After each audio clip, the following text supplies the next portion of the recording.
Red టీవీలో మీ వ్యాపార ప్రకటనల కోసం ఈ నంబర్ని సంప్రదించండి. Hi viewers, welcome to our channel. ప్రస్తుతం మనతో పాటు సీనియర్ జర్నలిస్ట్ దామ బాలా సార్ వారితో మాట్లాడదాం. నమస్కారం సార్. సార్, అమెరికాలో ఒక ఇండియన్ అబ్బాయిని కాల్చి చంపేశారు సార్. అసలు ఎవరు అబ్బాయి, ఎందుకు చంపారు, ఎవరు చంపారు సార్? అక్కడ మిస్సౌరీలో సెయింట్ లూయిస్ అనే ప్లేస్లో ఒక అబ్బాయిని అమర్నాథ్ ఘోష్ అతని పేరు, 34 ఏళ్ళు, అతను కోల్కతా. అమెరికాలో వాషింగ్టన్ యూనివర్సిటీలో ఎంఎఫ్ఏ అంటే మాస్టర్స్ ఆఫ్ పెర్ఫార్మింగ్ ఆర్ట్స్ చేస్తున్నాడు. తను పిహెచ్డి చేయాలనే ఉద్దేశంతో అక్కడికి వెళ్ళాడని చెప్తున్నారు. అతను సాయంత్రం వాక్ చేస్తుంటే సడన్గా ఒక గుర్తు తెలియని ఆగంతుకుడు వచ్చి అతన్ని కాల్చేసి వెళ్ళిపోయాడని చెప్తున్నారు. సో అతని శవాన్ని కూడా ఎవరు చాలా సేపు క్లెయిమ్ చేయలేదు. అయితే తర్వాత హిమాకొప్ప, రవికొప్ప అనే ఇద్దరు అతన్ని ఐడెంటిఫై చేశారు. సో వాళ్ళిద్దరు క్లెయిమ్ చేశారు, ఇతను మాకు తెలుసు అని చెప్పారని చెప్తున్నారు. సో ఇతనికి ఇంకెవరికి కూడా అక్కడ రైవలరీ కూడా ఏం లేదు. సడన్గా అతను ఇలాగ ఎవరో వచ్చి అటాక్ చేశారు. యాక్చువల్గా ఇతను కూచిపూడి, భరతనాట్యంలో కూడా చాలా ఎక్స్పర్టైజ్ ఉంది. తర్వాత బాలే డ్యాన్స్ కూడా తను ప్రాక్టీస్ చేస్తాడు. కొంతమంది స్టూడెంట్లకు కూడా బాలే డ్యాన్స్ అక్కడ నేర్పిస్తున్నాడు. ఆ రకంగా తను పార్ట్ టైం జాబ్ చేస్తూ అర్న్ కూడా చేసుకుంటున్నాడు. సో అతన్ని ఇలా సడన్గా చంపేశారని చెప్తున్నారు. సో దీనికి సంబంధించి అక్కడ చికాగోలో ఉండే మన రాయబార కార్యాలయం, ఇండియన్ కాన్సులేట్ దీన్ని ఖండించింది. దీని మీద దిగ్భ్రాంతి వ్యక్తం చేసింది. సో వాళ్ళ ఫ్రెండ్ కూడా దేవలీనా భట్టాచార్య అని ఒక ఆమె టీవీ ఆర్టిస్టు, బెంగాల్లో ఉంటుంది. ఆమె కూడా ట్వీట్ చేసింది. జైశంకర్కి, అంటే విదేశాంగ శాఖ మంత్రి జైశంకర్కి అప్పీల్ చేసింది. తను చాలా మంచి వ్యక్తి, ఎవరికి హాని చేయడు, నాకు చాలా మంచి మిత్రుడు, తనకి ఎవరు లేరు, వాళ్ళ నాన్న చిన్నప్పుడే చనిపోయాడు, అమ్మ కూడా 3 ఏళ్ళ క్రితమే చనిపోయింది, తను ఫ్రెండ్స్ తప్ప బంధువులు ఎవరు లేరు. సో తనని ఇప్పుడు అక్కడ నుంచి డెడ్ బాడీని ఇండియాకి తీసుకురావాలి, దానికి సంబంధించి మోడీ హెల్ప్ కావాలి, ఇంటర్ఫియర్ అవ్వాలి అనేది చెప్పారు. అట్లాగా తను ఎవరు చంపారు ఏంటి అనేది ఇప్పటివరకు అమెరికన్ పోలీసు డిపార్ట్మెంటు చెప్పట్లేదు. ఎందుకు చంపారు, ఎవరు చంపారు అనే డీటెయిల్స్ చెప్పాలి అని వాళ్ళు అడుగుతున్నారు. ఏదేమైనా గత నెలలో 5 మంది ఇలాగ చనిపోయారు. లాస్ట్ మంత్లో కూడా జార్జియాకు సంబంధించిన హర్యానా అతను జార్జియాలో వివేక్ షైని అతన్ని ఇలాగే చంపేశారు. తర్వాత సమీర్ కామత్ ఆర్య అతన్ని చంపారు. రాహుల్ ధావన్ అతను సూసైడ్ చేసుకున్నాడు. అక్కడ టీమ్ అనే ఒక ఆర్గనైజేషన్ ఉంది, ఈ ఎమిగ్రెంట్స్ వీళ్ళతో పనిచేసే ఆర్గనైజేషను. అందులో యాక్టివ్ మెంబర్గా ఉన్న మోహన్ నన్నపనేని ఆయన మాట్లాడారు. ఆయన ఏం చెప్తున్నారంటే ప్రతిరోజు ఒక ఇండియన్ చనిపోతున్నారు అమెరికాలో అని చెప్తున్నాడు. ఇది నేను ఏ రకంగా ఎగ్జాగరేట్ చేయట్లేదు. Everyday an Indian is being killed or committing suicide. వాళ్ళు ఆత్మహత్యలన్నా చేసుకుంటున్నారు, చనిపోతున్నారు, ఎక్కువగా స్టూడెంట్స్ చనిపోతున్నారు అనేది అతను చెప్పాడు. దీనికి ఒక కారణం ఏంటంటే H1B వీసా నాన్ ఇమిగ్రెంట్స్కి ఇస్తారనమాట. సో అది రాని వాళ్ళు ఏదో రకంగా అక్కడికి వెళ్ళిపోయి ఉంటారు. నేను లాస్ట్ వీడియోలో 2-3 చెప్పాను. దాదాపు చైనా తర్వాత ఇండియన్ ఇల్లీగల్ ఇమిగ్రెంట్స్ అమెరికాలో ఎక్కువ ఉన్నారు.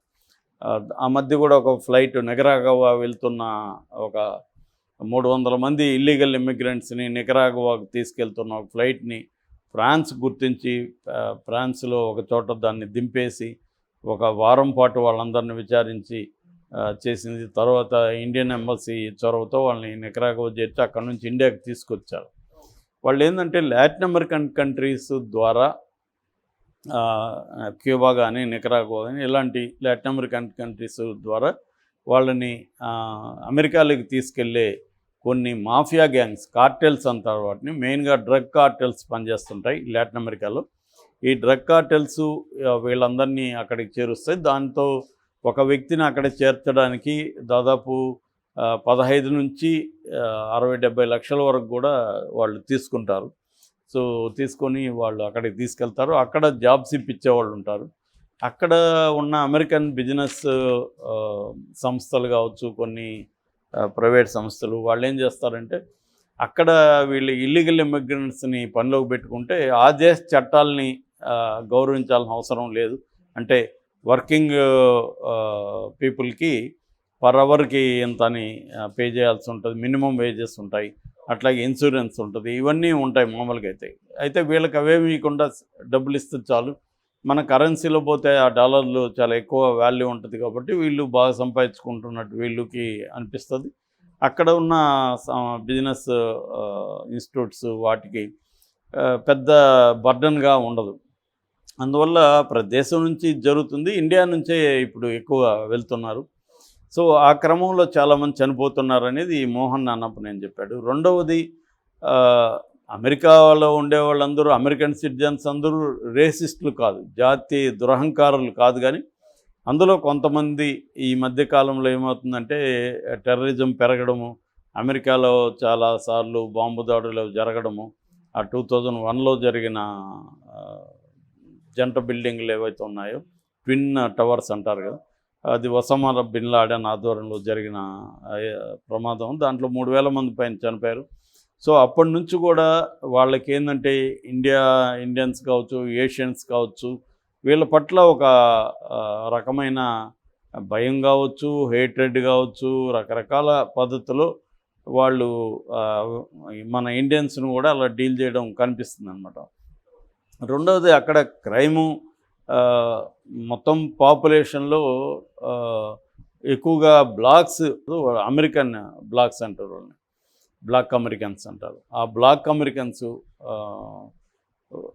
అక్కడ వాళ్ళు జైళ్ళల్లో కూడా 20% వాళ్ళే ఉంటారు ఖైదీలుగా, వాళ్ళు ఎక్కువ చేస్తున్నారు. అట్లే కాకుండా కేకేకే, క్రోక్లక్స్ క్లాన్ అంటారు.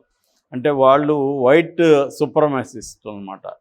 అంటే ఆర్య సిద్ధాంతాన్ని, హిట్లర్ తీసుకొచ్చిన ఆర్య సిద్ధాంతం అంటే వైట్ స్కిన్ ఉన్న వాళ్ళు సుప్రీం అందరికంటే అని నమ్మేవాళ్ళు ఉంటారు.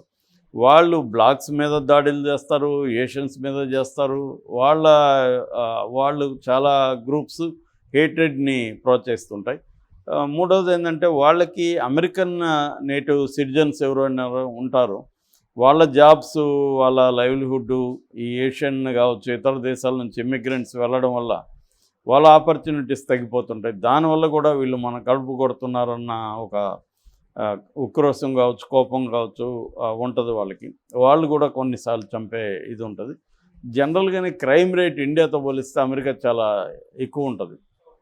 అందువల్ల అంటే ఇండియాలో ఫర్ ఎగ్జాంపుల్ మనకి 140 కోట్ల పాపులేషన్కి యావరేజ్లో 30 నుంచి 33 వేల హత్యలు జరుగుతుంటే అమెరికాలో 30 కోట్ల పాపులేషన్కే ఈక్వల్ హత్యలు అక్కడ జరుగుతుంటాయి. సో క్రైమ్ రేట్ జనరల్గా ఉంది. అట్లాగే నేను మొన్న కూడా చెప్పిన, ఇండియాలో మన 1,00,000 మందికి 2 మహిళలు రేపుకు గురవుతుంటే అక్కడ 27 మంది అవుతుంటారు అమెరికాలో. సో ఇలాగే ఏ క్రైటీరియా తీసుకున్నా అమెరికాలో క్రైమ్ రేట్ ఎక్కువ ఉంటుంది.